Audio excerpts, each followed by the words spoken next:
আসসালামু আলাইকুম। প্রিয় দর্শক, অন্য মঞ্চের আলাপ চাইতায় আপনাদের সকলকে আমন্ত্রণ জানাচ্ছি। শুরুতেই বিএনপির বিরুদ্ধে জামাতের বিজয় আমরা লক্ষ্য করছি। দ্যাট মিনস বিএনপিকে চাপ দিয়ে জামাতের বিভিন্ন বিষয়ে বিএনপিকে মানতে বাধ্য করছে জামাত, এবং যে রেসগুলো, যে প্রতিযোগিতাগুলো দেখছি এখন পর্যন্ত, বিএনপি এটা চায় না, কিন্তু চাইতে স্বাগত জানাতে বাধ্য হচ্ছে। এটা হচ্ছে জামাতের একটা অর্জন, যে বিরোধী দল হিসাবে চাপ দিয়ে সরকারকে লাইনে আনা কতটা যায় এটা জামাত দেখিয়ে দিচ্ছে। অসাধারণ ঘটনা কিন্তু রাজনীতিতে শুরু হয়ে গেছে। দর্শক, আপনারা জানেন, কয়েকটা বিষয় দেখাবো যেখানে বিএনপি অনিচ্ছা সত্ত্বেও জামাতকে স্বাগত জানাতে বাধ্য হয়েছে, জামাতের সিদ্ধান্তকে স্বাগত জানাতে বাধ্য হয়েছে, ওয়েলকাম করতে বাধ্য হয়েছে অনিচ্ছা সত্ত্বেও। তো দর্শক, দেখেন, জামাতের দুইটা বিষয় জামাত রাজনীতিতে ইন্ট্রোডিউস করা ঘোষণা দিয়ে রাজনীতি কার্যত বদলে দিচ্ছে। একটা হচ্ছে শ্যাডো ক্যাবিনেট, ছায়া মন্ত্রিসভা, আর একটা হচ্ছে যে জামাতের এমপিরা তারা ট্যাক্স ফ্রি গাড়ি এবং সরকারি প্লট এগুলো নেবে না। এখন দেখেন, এটা জামাতের কমিটমেন্ট ছিল। অন দি আদার হ্যান্ড, বিএনপির এমপিরা রাজনীতি করে মূলত অনেক এই উদ্দেশ্যে, যে আমি ট্যাক্স ফ্রি গাড়ি পাবো, আমি সরকারি প্লট পাবো, এই ইনকাম করতে পারবো, সেই ইনকাম করতে পারবো। এটা হচ্ছে তাদের অন্যতম একটা উদ্দেশ্য রাজনীতি করার, যার ফলে তারা হাজার হাজার কোটি টাকা খরচ করে তারপরে এমপি হয়। এক একজনে এমপি হয়ে এই সুবিধাগুলো নেব, চাঁদাবাজি, এটা তো আছেই লক্ষ্য উদ্দেশ্য। সেখানে জামাত যেহেতু ঘোষণা দিয়েছে যে না, আমরা এই প্লট সুবিধা এবং ট্যাক্স ফ্রি গাড়ি এটা নিব না, এমপি জনগণের সহায়তা করবে, সে রাষ্ট্রীয় এভাবে সুবিধা নেবে কেন, যেটা সাধারণ জনগণ পায় না? এটা শাসকরা এটা নিতে পারে না। জামাতের ঘোষণার পর বিএনপি এখন বলছে না, আমরাও ট্যাক্স ফ্রি গাড়ি নিব না, আমরাও সরকারি প্লট নিব না। মজা না? এর মানে জামাতের লাইনে আসতে বাধ্য হচ্ছে বিএনপি। কিভাবে? এটা অনিবার্য ছিল যে জামাত বলছে আমরা নিব না, এখন যদি বিএনপি নেয়, মানুষ বিএনপি গালি দিবে, তোরা তো লোভী। তো এই জন্যে বিরোধী দল হিসেবে জামাত, আমি যেটা আগেই বলেছিলাম যে জামাত বাংলাদেশ বদলে দিবে, বিএনপিকে বদলে দিচ্ছে। দেখলেন তো কিভাবে বিএনপি এর আগে একবারও বলেছিল যে আমরা এটা করবো, ট্যাক্স ফ্রি গাড়ি নিব না, সরকারি প্লট নিব না, বলেনি। কিন্তু এখন জামাতের কারণে তারা বলতে বাধ্য হচ্ছে, নইলে অবস্থা খারাপ। মজার বিষয়। এরপরে ছায়া মন্ত্রিসভা, শ্যাডো ক্যাবিনেট, এগুলো বিএনপির জন্য বিব্রতকর। কারণ বিএনপি যেসব আকাম টাকাম করবে করে চিন্তা করেছিল, এখন তো কিছুই করা যাবে না। ছায়া মন্ত্রিসভা 12টা বাজিয়ে দিবে তাদের। এবং জামাতের নির্বাচনী প্রচারণা তাহলে সংসদের প্রথম দিন থেকেই শুরু, কারণ তারা ছায়া মন্ত্রিসভা নিয়ে কাজ করবে। ছায়া মন্ত্রিসভার একটা অবজেক্টিভ হচ্ছে নির্বাচনী প্রচারণা, নিজেদেরকে যোগ্য হিসেবে প্রমাণ করা, অল্টারনেটিভ উইজডম সাবমিট করা, জাতির সামনে উপস্থাপন করা, সরকারের ত্রুটির বিপরীতে পলিসি, অল্টারনেটিভ পলিসি ডিক্লেয়ার করা, জাতিকে জানানো, সরকারকে চাপ দেয়া। এটা বিএনপির জন্য ডেফিনেটলি বিব্রতকর। কিন্তু বিএনপির অনেক নেতা বলেছে না না, আমরা এটাকে স্বাগত জানাই। যেমন ছায়া মন্ত্রিসভা গঠনের সিদ্ধান্তকে বিএনপি স্বাগত জানায়। সালাউদ্দিন আহমেদ স্বাগত জানান না, এটা আমরা জানি, বরং বাধ্য হয়ে এখন স্বাগত জানানোর কথা বলছেন। এটা পরিস্থিতি আপনাদেরকে এই পথে এনেছে। It's true. তো দর্শক, এভাবে এই প্লট কিংবা ট্যাক্স ফ্রি গাড়ি এবং ছায়া মন্ত্রিসভা, এগুলো বিএনপি ওয়েলকাম করতে বাধ্য হচ্ছে।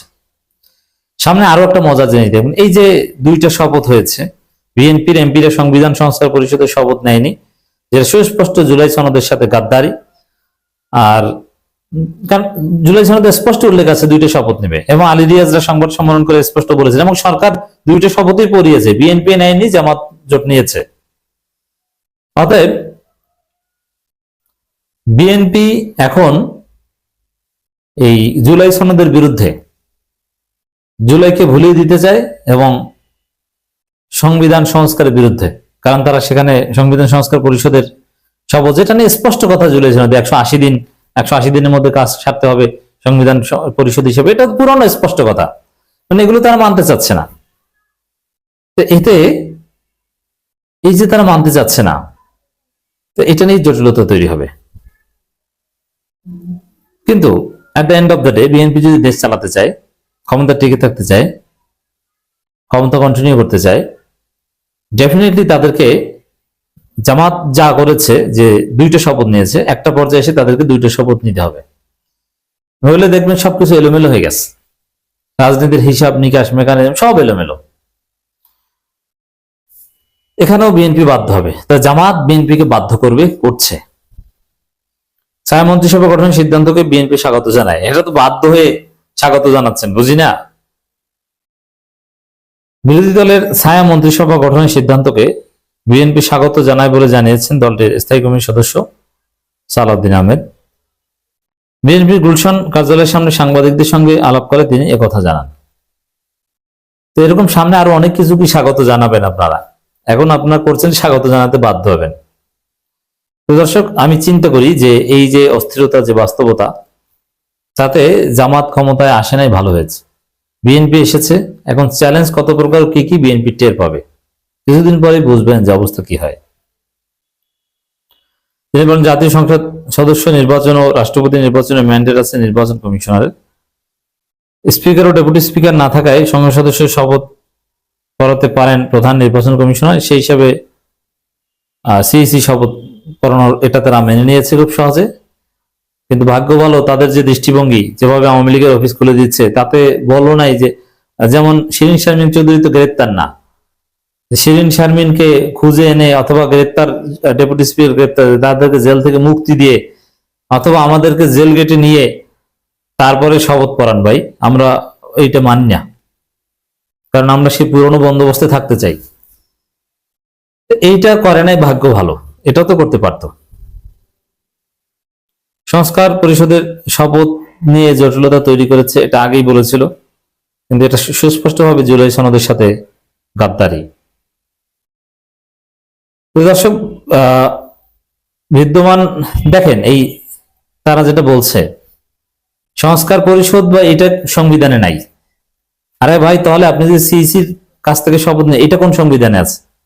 আপনার শপথই তো অবৈধ। মানে জুলাই সনদের সাথে গাদ্দারি করলে বিএনপির শপথ, রাষ্ট্র ক্ষমতা, নির্বাচন কোনোটাই বৈধ হয় না, পুরোটাই অবৈধ হয়ে যায়।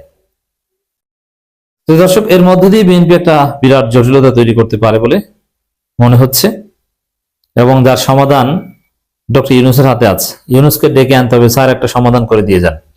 নইলে বিএনপি যেভাবে জুলাইয়ের বিরুদ্ধে অবস্থান নিয়েছে, বাধ্য হয়ে একটু জুলাইয়ের পক্ষ থাকে, কিন্তু আবার জুলাইয়ের বিরুদ্ধে চলে যায়। একটু বলে যে না না, জুলাই সনদ মানবো না, জুলাইয়ের প্রতি আমাদের আবেগ আছে, অথচ জুলাইয়ের প্রতি তাদের কোনো আবেগ নেই, এমনকি জুলাইকে তারা ভুলিয়ে দিতে চায়। তো দর্শক,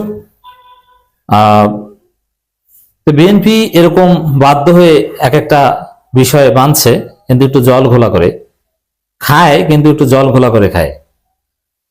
তো এরকম সংবিধান সংস্কার পরিষদের শপথ নিবে, কিন্তু একটু জল ঘোলা করে নিবে। কিন্তু এই ছায়া মন্ত্রিসভার বিষয়টা কিন্তু অ্যাপ্রিসিয়েট করতে বাধ্য হয়েছে। এভাবেই জামাতে সবকিছু অনুসরণ করতে বাধ্য হবে বিএনপি।